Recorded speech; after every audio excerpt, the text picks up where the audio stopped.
Selamat pagi dan jumpa lagi dengan Pak Git di channel 0 per 0. Dengan aling-aling atau tedeng aling-aling yang namanya efisiensi anggaran, ya, Pak Prabowo ini tetap ngegas ya, pengen ngegas itu efisiensi di 750 triliun untuk efisiensi anggaran. Yang mana pada saat ini Sri Mulyani juga telah membuka secara blak-blakan.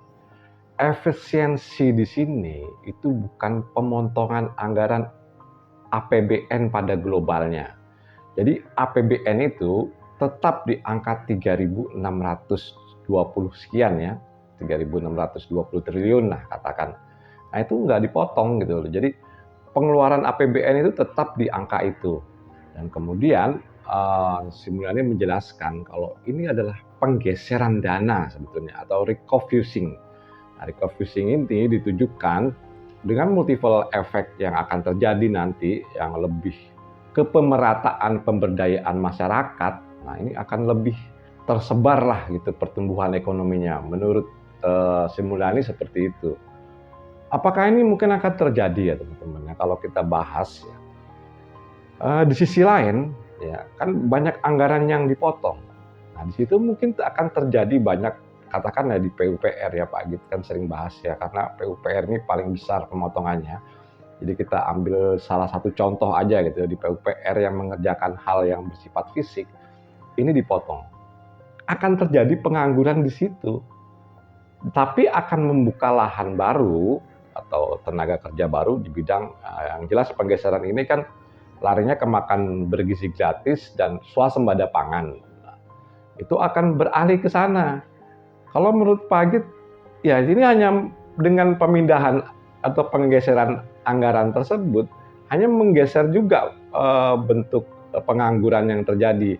Akan terbentuklah lowongan pekerjaan banyak dan bisnis juga akan terjadi ya di makan gratis dan di swasembada pangan.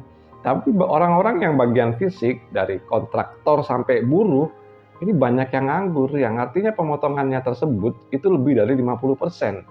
Dari 116 triliun ya, dana yang di PUPR itu yang dianggarkan, ini dipotong 60 triliun, artinya ya sekitar 55% pemotongannya. Itu baru satu faktor aja, maksudnya baru satu kementerian aja PUPR, belum kementerian-kementerian yang lain. Dan akhirnya pada saat ini itu ada pemotongan anggaran ya, artinya pemotongan anggaran yang di TNI dan Polri itu, Kemenham dan Polri ini itu ada pemotongan anggaran akhirnya ya. Dulu beberapa waktu yang lalu ya Pak Gitu sering mengatakan kenapa pemotongan hanya di bidang-bidang tertentu saja gitu, nggak secara merata ya gitu, secara persentase yang dilakukan. Kalau saja pemotongan ini semua disamakan gitu, ya artinya setiap atau katakanlah semua kementerian, setiap kementerian itu dipotong 25% ya untuk keberjalanan program baru yaitu makan gratis dan swasembada pangan. Nah, ini akan sangat membantu kementerian-kementerian lain. Jadi nggak ada yang dipotong gede, nggak ada yang dipotong kecil gitu ya.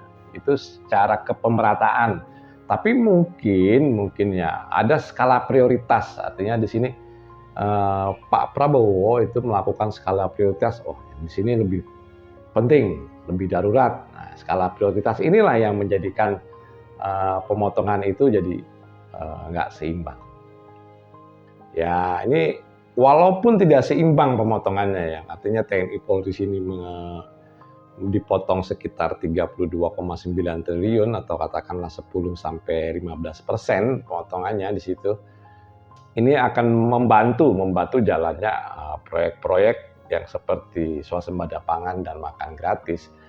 Nah, ini lumayanlah membantu gitu hasil dari gotong royong ini. Ya, jadi kalau secara persentase semua anggaran di kementerian dipotong katakanlah itu 750 triliun ya yang dibutuhkan dananya. Dari 3.600 berarti kan ya sekitar 25% gitu ya. Nah, alangkah baiknya kalau pemotongan itu rata gitu loh. Dananya itu dipotong 25% dari APBN ya, bukan dari APBN dipotong, tapi diambil disubsidikan 25%. Jadi angkanya tuh rata gitu di setiap kementerian 25%. Ini akan lebih menggerakkan roda perekonomian gitu. Dan bukan cuma itu aja, tapi tidak ada istilahnya kecemburuan sosial dari kementerian-kementerian.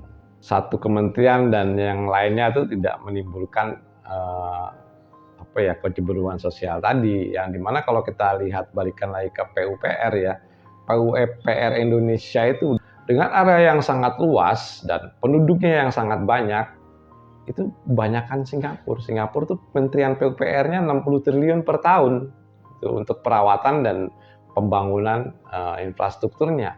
Sedangkan kita cuma sekitar 55 triliun, masih di bawahnya Singapura. Bagaimana infrastruktur akan ngejar gitu ya. Karena infrastruktur ini juga penting untuk kesinambungan pembangunan dalam arti sebagai penunjang tadi swasembada pangan, makan gratis ya, termasuk itulah yang menunjang hal-hal tersebut. Dalam pertumbuhan ekonomi ya, di 2023 itu pertumbuhan ekonomi di angka 5,05%. Kemudian di 2004 ini melambat ya menjadi 10,03%. Nah, ini Sri Mulyani dengan melakukan refocusing tadi itu berharap atau prediksinya Sri Mulyani ini nanti pertumbuhan ekonomi di 2025 itu mencapai 2025. Di 2025 itu mencapai di angka 5,2%. Itu harapan Sri Mulyani ya. Yang pada sebetulnya target dari Prabowo Gibran ini adalah 8%. Ya, kita lihat saja nanti ya di 2028 gitu. Apakah mungkin ini tercapai ya? Menurut banget di 8%, 7%, 6%, 7% itu udah hebat ya. Kita akan melihat suatu perubahan yang dahsyat lah kalau sampai di angka 8%. Kenapa Pak Git mengatakan pesimis dalam hal ini? Pesimisnya karena pengaturan anggaran tadi yang terjadi karena adalah refocusing atau penggeseran anggaran gitu ya. Jadi anggaran yang di sini dibuka tempatnya, yang di sini dikunci, jadi alirannya jadi lambat. Gitu. Alangkah lebih baiknya jadi ada pemerataan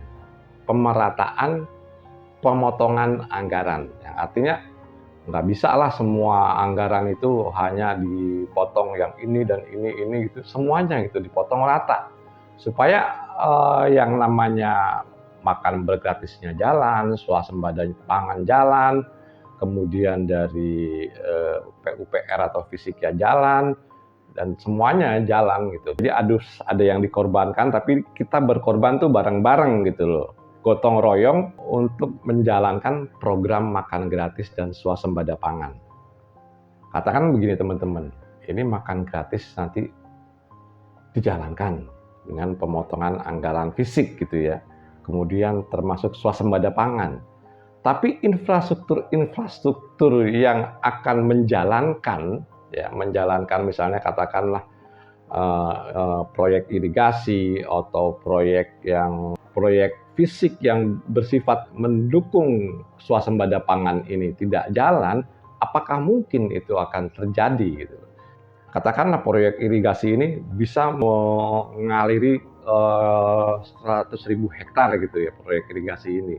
Tapi dengan ini ditutup atau dikurangi, jadi kan produktivitas saja menurun. Katakan jadi mengairi 50.000 hektar, dari 100.000 mengairi 50.000 hektar sawah gitu. Otomatis kan swasembada pangannya juga terganggu. Jadi pertumbuhan ekonominya gimana? Baik teman-teman, kita kembali lagi ke permasalahan awal, yaitu tentang efisiensi, dan kita akan membuat kesimpulan dalam hal ini. Yang dimaksud dengan efisiensi itu yang Prabowo ngotot sekali atau ngegas di 750 triliun itu, nah itu adalah bukan efisiensi yang seperti kita bayangkan atau pemotongan yang katakanlah pendapatan negara saat ini di 3.000 triliun yang 80%-nya adalah hasil dari pendapatan pajak, kemudian 20%-nya atau sekitar 500 triliunnya itu pendapatan negara bukan pajak.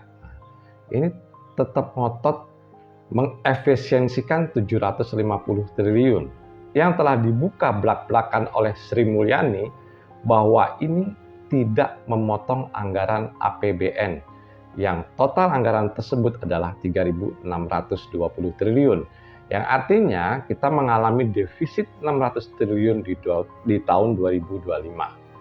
Jadi penggeseran aja ya, sudah jelas di sini. Artinya sudah jelas tuh Kementerian Keuangan yaitu Sri Mulyani telah membuka secara belak-belakan, tidak ada pemotongan APBN, yang ada adalah efisiensi anggaran, yang artinya ini adalah menggeser atau refocusing dari anggaran-anggaran tersebut. Yang dimaksudkan tujuannya adalah nanti pertumbuhan ekonomi di 2025 ini mencapai di angka 5,2%. Itu tujuannya. Jadi prediksinya Sri Mulyani dengan menggeser dana tadi ke makan gratis dan swasembada pangan ini akan lebih menghidupkan rakyat timbang anggaran-anggaran yang bersifat fisik dan lain-lain. Sebetulnya bukan hanya sifat fisik aja ya. Di sini ada Kementerian Kebudayaan, terus termasuk Kementerian Pendidikan, yang sebetulnya ini adalah masalah pendidikan anak-anak bangsa. Jadi miris sebetulnya kalau sampai Kementerian Pendidikan ini dipotong. Yang artinya pembangunan di bidang pendidikan itu mentargetkan 10.000 sekolahan. Nah, ini dipotong berarti tidak akan sampai ke situ. Jadi ke pengalihannya itu yang penting rakyat kenyang. Soal pinter atau tidak masalah pendidikan ya nanti dulu ya. Pak Agit berpendapat itu ya karena masalah penggeseran dana tadi ya, penggeseran dana misalnya dari Kementerian Pendidikan bergeser ke sana, kemudian masih banyaklah kementerian-kementerian lain yang dipotong. Dalam hal ini Pak Agit sebagai rakyat biasa ya, istilahnya kalau kita berargumen dengan istilah gotong royong, ya kalau kita membantu suatu masalah gitu ya, katakan nih ada 48 kementerian, kan harusnya 48 kementerian itu dipotong dengan porsinya masing-masing gitu. Jadi untuk membantu dua program tadi yaitu makan bergizi gratis dan swasembada pangan. Jadi kalau ini dilakukan secara gotong royong dengan filosofi ini, nah ini akan lebih baik gitu, terjadi pemerataan. Sebagai rakyat ya kita bisa apa lagi, hanya mengikuti drama ini dan kita akan melihat nanti hasilnya apakah di 2025 ini mencapai di 5,2% yang ditargetkan oleh Sri Mulyani. Oke teman-teman, menurut Pak Agit cukup sekian dan terima kasih.